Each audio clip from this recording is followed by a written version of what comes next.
Shri Bhuvi Properties Private Limited proudly present. బాధితులు ఎవరైనా న్యాయం జరగాలి, నేరస్తులు ఎవరైనా శిక్షించాలి.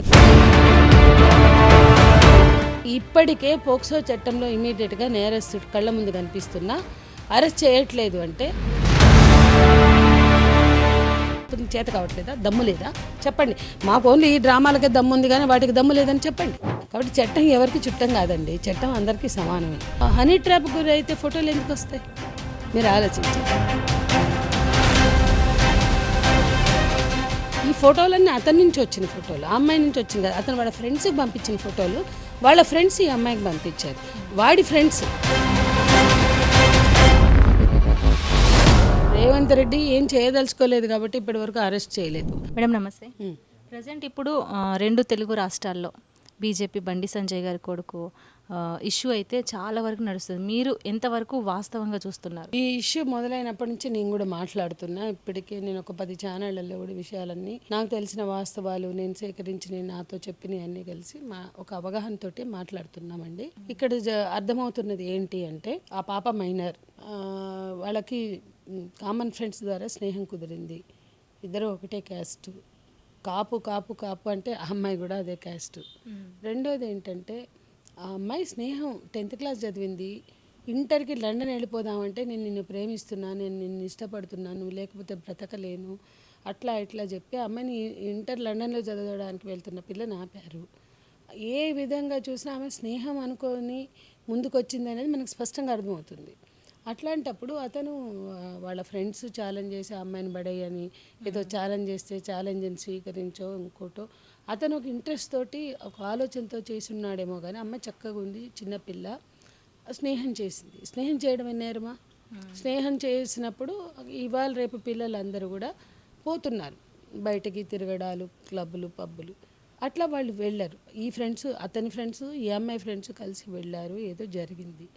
కానీ January 4th అతను బ్రేకప్, మా నాన్న ఒప్పుకోవట్లేదు ఏదో చెప్తే ఎట్లా బ్రేకప్ అంటావు అని ఆ అమ్మాయి చాలా డిప్రెషన్లోకి వెళ్ళిపోయింది. ఆ తర్వాత అతను తిరిగినప్పుడు తీసుకున్న ఫోటోలన్నీ ఆ అమ్మాయి తీసుకున్నాయి కాదు, మీరు ఫోటోలు పరిశీలించండి. అతను తీపించుకున్నాడు కానీ ఆ అమ్మాయి తీసిన ఫోటోలు కాదు అవి. సో ఆ ఫోటోలన్నీ బయట చూపించి నేను పడేసిన దాన్ని అట్లా ఇట్లా మాట్లాడితే అప్పుడు ఆ అమ్మాయి అసలు నాన్న క్యారెక్టర్ అసాసినేషన్ ఎట్లా చేస్తావు, ఎట్లా బ్లేమ్ గేమ్ చేస్తావు? అమ్మాయి నిజంగా ప్రేమించిందంట, ఇష్టపడింది, కానీ అతను ఇట్లా మోసం చేస్తాడు అనుకోలేదు. మోసం చేస్తే డిప్రెషన్కి వెళ్ళింది కానీ రోడ్డు మీదకి రాలేక పోలీస్ స్టేషన్కి వెళ్ళాల. అమ్మాయి తల్లిదండ్రులకి అప్పుడు తెలిసింది. వాళ్ళు కూడా ఇట్లాంటివి ఏదో మనకు వద్దులే అని అమ్మాయికి నచ్చి చెప్పుకుని ధైర్యం చెప్పి మళ్ళీ ఇంటర్మీడియట్కి లండన్ పంపిద్దామనే దాంట్లో ఉండగా అతను అన్ని ఆరోపణలు ఉన్నా కూడా బండి సంజయ్ గారు ఏమంటున్నారంటే, నా కొడుకు మీద అనవసరంగా కేసు పెట్టి రేవంత్ రెడ్డి కావాలని చేస్తున్నాడని మాట్లాడుతున్నాడు. దాని మీద ఏం చెప్తారు? రేవంత్ రెడ్డి ఏం చేయదలుచుకోలేదు కాబట్టి ఇప్పటి వరకు అరెస్ట్ చేయలేదు. కాబట్టి నేనేమంటున్నా అంటే, ఈ పాపని ఆమెకి ఏదో ఫస్ట్ లవ్ ఏదో ఇష్టపడింది, ఆ తర్వాత జరిగిన పరిణామాలన్నీ కనుక పరిశీలిస్తే కేసు అనేది పెట్టడానికి ఎందుకు సిచ్యుయేషన్ అట్లా వచ్చిందనేది ఫస్ట్ చూడాలి. సో ఆ సిచ్యుయేషన్లో వాళ్ళు కేసు పెట్టడానికి వెళ్తే ఇమీడియట్గా హనీ ట్రాప్ కేసు పెట్టారు. వాళ్ళు 8వ తారీఖు కేసు, వాళ్ళది ఎఫ్ఐఆర్ 8వ తారీఖు అవుతుంది, వీళ్ళది హనీ ట్రాప్ కేసు కూడా ఎఫ్ఐఆర్ 8వ తారీఖు అవుతుంది. ఇక్కడ చాలా ఉల్లంఘనలు ఉన్నాయి. కన్సెన్షియల్ సెక్స్ అయితేనే అది నేరం కాదు, ఆ అమ్మాయికి సంబంధించి ఇతనికి సంబంధించిన నేరం. ఎందుకంటే ఇతను మేజర్ కాబట్టి, 25 ఏళ్ల పిల్లగాడు కాబట్టి అది ఆమె అంగీకారంతో కలిసి ఉంటేనే. అతను కూడా చెప్తున్నాడు మేము కలిసి తిరిగామని. ఈ ఫోటోలన్నీ అతని నుంచి వచ్చిన ఫోటోలు, ఆ అమ్మాయి నుంచి వచ్చింది కదా. అతను వాళ్ళ ఫ్రెండ్స్కి పంపించిన ఫోటోలు, వాళ్ళ ఫ్రెండ్స్ ఈ అమ్మాయికి పంపించారు.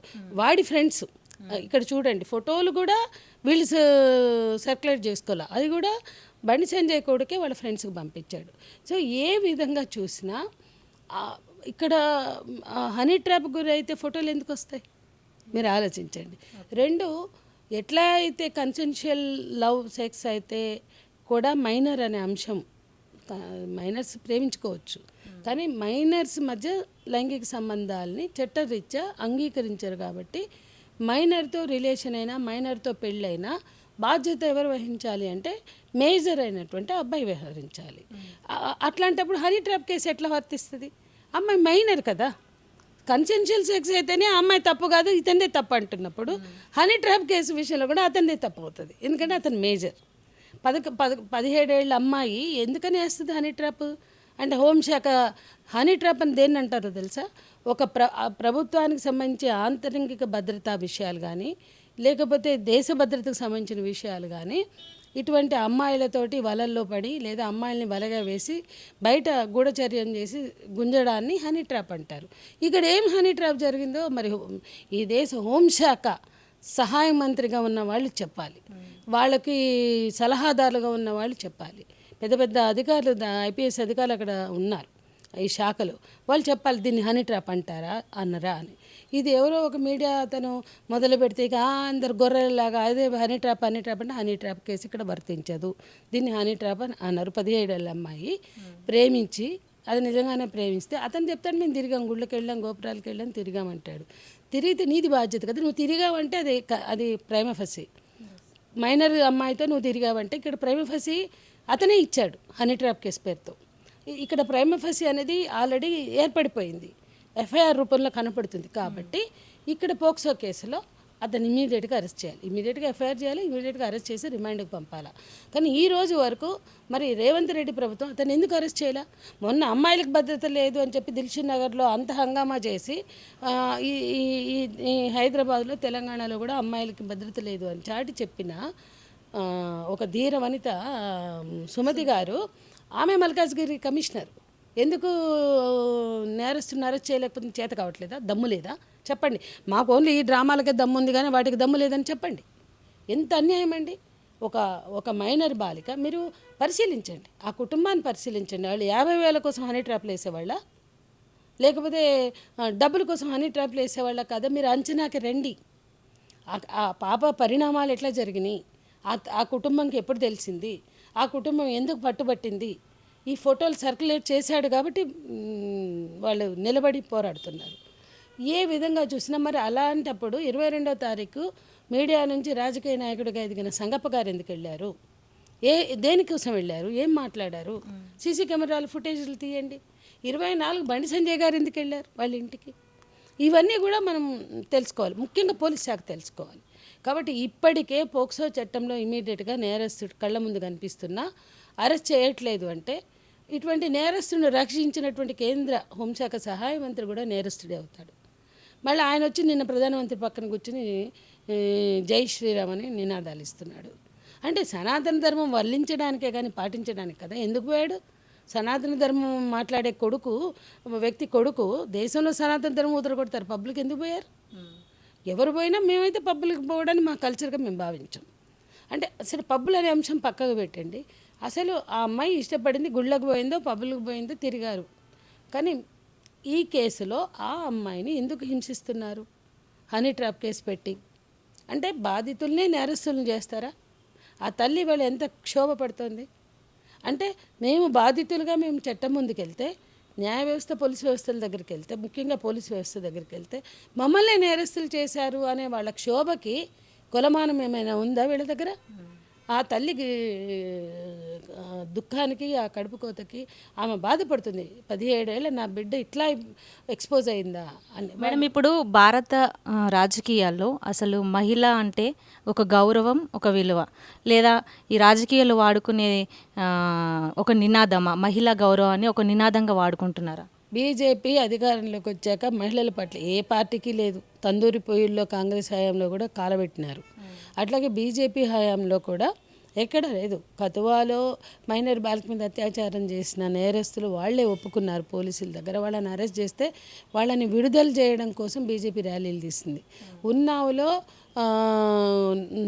అమ్మాయిని అత్యాచారం చేసి అమ్మాయి తండ్రిని చంపిన నేరస్తుని రక్షించింది సిబిఐ ఎంక్వైరీ, ప్రజా ఉద్యమంతో సిబిఐ ఎంక్వైరీ. ఆ అమ్మాయికి కాలబెట్టుకుంటాను ఎంపీ ఇంటి ముందంటే అప్పుడు సిబిఐ ఎంక్వైరీ వేశారు. అప్పుడు అందులో సాక్షులను చంపేశారు, ఆఖరికి వాదిస్తున్న న్యాయవాదిని కూడా చంపేశారు. అట్లాగే బిల్కిస్ బానాలో గుజరాత్ ఏ మైనారిటీల మీద దాడులు చేశారో ఆ ప్రభుత్వం అక్కడ ఆ కోర్టులే బిల్కిస్ బానో హంతకుల్ని, బిల్కిస్ బానో అత్యాచార నేరస్తుల్ని, ఆమె కుటుంబ సభ్యుల హంతకుల్ని శిక్షలు వేస్తే ఆ శిక్షలు తగ్గించి వాళ్ళని ఊరేగించి సన్మానాలు చేసి వాళ్ళ మెడలో దండలు వేసి సత్కారాలు చేసి వాళ్ళకి ఇట్లా హారతులు ఇచ్చి బీజేపీ కార్యాలయం కూర్చోబెట్టారు. కాబట్టి భారతదేశంలో మహిళలకి గౌరవం ఉంది అంటే ఇట్లాంటివి జరగవు కదా. బాధితులు ఎవరైనా కూడా న్యాయం జరగాలి. ఇతర పార్టీలలో ఒక విషయం అండి, బాధితులు ఎవరైనా న్యాయం జరగాలి, నేరస్తులు ఎవరైనా శిక్షించాలి. అది ఎంత పెద్దోళ్ళైనా, ఏ కులమైనా మతమైనా జాతి అయినా ఎంత పెద్దవాడైనా నేరస్తుడిని శిక్షించాలి. లాస్ట్ క్వశ్చన్ మేడం, ఇతర పార్టీలలో లైంగిక దాడులు జరిగినప్పుడు, నేతలపైన లైంగిక దాడులు జరిగినప్పుడు బీజేపీ మహిళల పట్ల ముందుకొచ్చింది. ఇప్పుడు తన వరకు వచ్చింది కాబట్టి ఎలా ఇప్పుడు కోర్టు నిర్ణయం వరకు వేచి చూడాలి అని అంటుంది. మరి దీన్ని ఎట్లా చూస్తారు?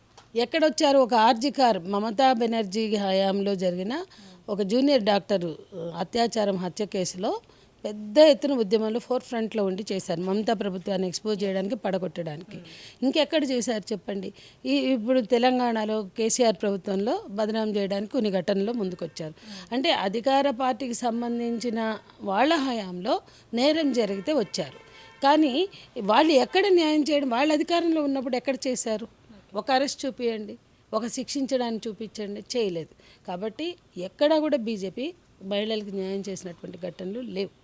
వాళ్ళు ప్రతిపక్షంలో ఉన్నప్పుడు ఉద్యమాలు చేశారు, అదైతే మీరు అన్నది వాస్తవం.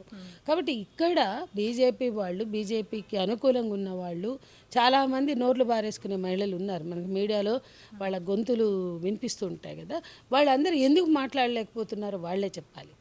వ్యక్తిగతం కాదు, సనాతనం ధర్మం పత్తికట్ట అని మాట్లాడే, పొద్దున్న లేస్తే మాట్లాడే వీళ్ళు ఎందుకు ఈ అంశం మీద మాట్లాడలేకపోతున్నారు? బండి సంజయ్ అయితే హోంశాఖ సహాయ మంత్రి అయితే ఏ నేరమైనా చేయొచ్చు అని మీరు అందరూ భావిస్తున్నారా? అదే మెసేజ్ ఇవ్వదలుచుకున్నారా? సరే, వాళ్ళది వదిలేయండి. వాళ్ళ పార్టీ అని వాళ్ళకి దమ్ము లేదేమో, నోరు రావట్లేదేమో. మా పార్టీ నేతలు కదా రేపులు చేసుకోవచ్చు, మా పార్టీ నేతలు కదా బ్లేములు చేయొచ్చు, మా పార్టీ నేతలు కదా. ఒక ఆడపిల్ల అయితే ఎవరో ఒక అమ్మాయి, ఆ అమ్మాయి కోసం మన నేతలను మనం ఎట్లా తప్పుపట్టుకుంటాం అని వీళ్ళు అనుకోవచ్చు. కానీ పొద్దున్న లేస్తే బీజేపీకి వ్యతిరేకంగా దేశ స్థాయిలో పోరాడుతున్నా రాహుల్ గాంధీని స్ఫూర్తిగా తీసుకోవాల్సిన బాధ్యత ఈ రాష్ట్ర ముఖ్యమంత్రికి లేదా? ఆయన ఎందుకు బండి సంజయ్ అన్నను కాపాడడానికి అంత తాపత్రయపడుతుండో? ఈరోజు తెలంగాణ పోలీసు ఎంత చరిత్ర ఉన్నవాళ్ళు అందరూ, డీజీపీ ఆనంద్ గారి నుంచి సుమతి వరకు, మల్కాజ్గిరి కమిషనర్, వీళ్ళందరూ వాళ్ళంత చరిత్ర ఉన్నవాళ్ళు, బాధ్యతలు ఉన్నవాళ్ళు, వాళ్ళందరికీ చాలా గొప్ప పేరు ప్రఖ్యాతులు ఉన్నాయి. వాళ్ళు ఎందుకు చట్టంగా చూడరు, చట్టాన్ని అమలు చేయరు, చట్టాన్ని అమలు చేయడానికి పని చేయరు అని నేను అడుగుతున్నాను. ఇప్పుడు ప్రభుత్వానికైతే బాధ్యత ఉంది. ఇమీడియట్గా పోక్సో చట్టానికి కౌంటర్ చట్టంగా హనీ ట్రాప్ని పెట్టద్దు. అసలు హనీ ట్రాప్ వర్తించదు. 17 ఏళ్ళ మీద అమ్మాయి మీద హనీ ట్రాప్, ఆ ఎఫ్ఐఆర్లో అమ్మాయి అసలు పేరు రాశారు, ఆ అమ్మాయి అడ్రస్ రాశారు. అసలు ఇవన్నీ రాయకూడదు. వాళ్ళకి సంబంధించిన గోప్యతను కూడా పాటించవలసిన బాధ్యత పోలీసుల నుంచి మీడియా వరకు అందరికి ఉంది. వాళ్ళ ఫోటోలు బయటకు రావద్దు, వాళ్ళ పేరెంట్స్ ఫోటోలు కానీ, వాళ్ళ అడ్రస్లు కానీ, వాళ్ళ పూర్తి పేర్లు కానీ, అసలు పేర్లు కానీ బయటికి రావద్దు. ఇదంతా ఈ సున్నితత్వాన్ని పాటించాల్సిన బాధ్యత మైనర్ గర్ల్స్ విషయంలో ఉంది. ఈవెన్ మైనర్ బాయ్ అయినా ఉంది. ఇప్పుడు మైనర్ బాయ్స్ కూడా బాయ్స్ రేపులు చేసుకునే ఉన్నాయి, లేదా మైనర్ బాయ్స్ కూడా లైంగికమైనటువంటి దాడులు గురవుతారు. వాళ్ళవి కూడా బయటకు రావడానికి వీలేదు. మైనర్స్కి కొన్ని హక్కులు ఉన్నాయి వాళ్ళ పట్ల. ఎందుకంటే వాళ్ళు భవిష్యత్తు ఉన్న పిల్లలు, తెలిసి తెలియక తప్పులు చేస్తారు. వాళ్ళని తీర్చిదిద్దాల్సిన బాధ్యత ఉంది. కాబట్టి ఇన్ని అంశాలని చట్టంలో పొందుపరిచారు. వాళ్ళని బతికించాలి, వాళ్ళకి భవిష్యత్తును చూపించాలి. అందుకే పోక్సోలో మరణశిక్షలని అద్వానీ గారు ప్రతిపాదించినా మేము వ్యతిరేకించాం. అమిత్ షా టైంలో దాన్ని ఖరారు చేశారు, దాన్ని కూడా మేము వ్యతిరేకించాం. ఎందుకంటే పోక్సో అంటే 17, 18, 19, 20 ఈ ఏజ్ పిల్లలు కూడా ఇన్వాల్వ్ అవుతారు. పోర్నికి ఎక్స్పోజ్ అయ్యో, బయట చుట్టూ ఉన్న పరిస్థితులకి లోబడో, హార్మోన్స్ ప్రభావంతో తప్పు చేస్తారు. కానీ వాళ్ళకి ఆ తప్పు దిద్దే విధంగా ఉండాలి. అయితే మైనర్ గర్ల్ అత్యాచారం జరిగినప్పుడు శిక్షలు ఉండాలి, కానీ అవి మరణశిక్షలుగా ఉండొద్దు అని మేమేం మాట్లాడాం. మరి మరణశిక్షలు ఉండాలన్నోళ్ళు మీరు ఇప్పుడు ఏం చేస్తారో చూపించండి. మేమైతే బండి సంజయ్ కొడుకు కాబట్టి మర్డర్ చేయండి, మరణశిక్ష వేయండి, ఎన్కౌంటర్ చేయండి అని మేమైతే అడగట్లేదు, అడగం కూడా. ఎవరైనా సరే ఎన్కౌంటర్లు చేసి కాదు, వాళ్ళ మీద కఠిన చర్యలు ఉండాలి. ముందు ఎంతమంది అత్యాచార నేరస్తులు ఉన్నారో ఆరోపణ ఎత్తుకున్న వాళ్ళని అరెస్ట్ చేయండి, వాళ్ళని చట్టబద్ధంగా శిక్షించండి, అరెస్ట్ చేయండి, రిమాండ్కి పంపండి, ఛార్జ్షీట్లు వేయండి. ఛార్జ్షీట్లు వాస్తవాలు, సాక్ష్యాధారాలు ఏవైతే ఉన్నాయో అవన్నీ కూడా నమోదు చేయండి. డబ్బు పదవిని అడ్డం పెట్టుకొని తప్పించుకునే అవకాశాలు ఉన్నాయంటారా? ఇది ఖచ్చితంగా అధికార దుర్వినియోగం. అదే బండి సంజయ్ గారు కాకపోతే సామాన్యులైతే పోక్సో కేసు ఉండగానే వేసుకొచ్చేస్తారు. పోక్సో కదా మేమేం చేస్తాం, పెట్టారు కదా, చట్టం ఉన్నాక మేము చట్టాన్ని అమలు చేస్తున్నామని చాలా గొప్పగా మాట్లాడుకుంటారు. మరి బండి సంజయ్కి అయితే వర్తించదా, వాళ్ళ కొడుకు అయితే వర్తించదా? కాబట్టి చట్టం ఎవరికి చుట్టం కాదండి, చట్టం అందరికీ సమానమే. కాబట్టి అమలు చేయాల్సిన బాధ్యత పోలీసులదే, రిమాండ్కి పంపాల్సిన బాధ్యత పోలీసులదే.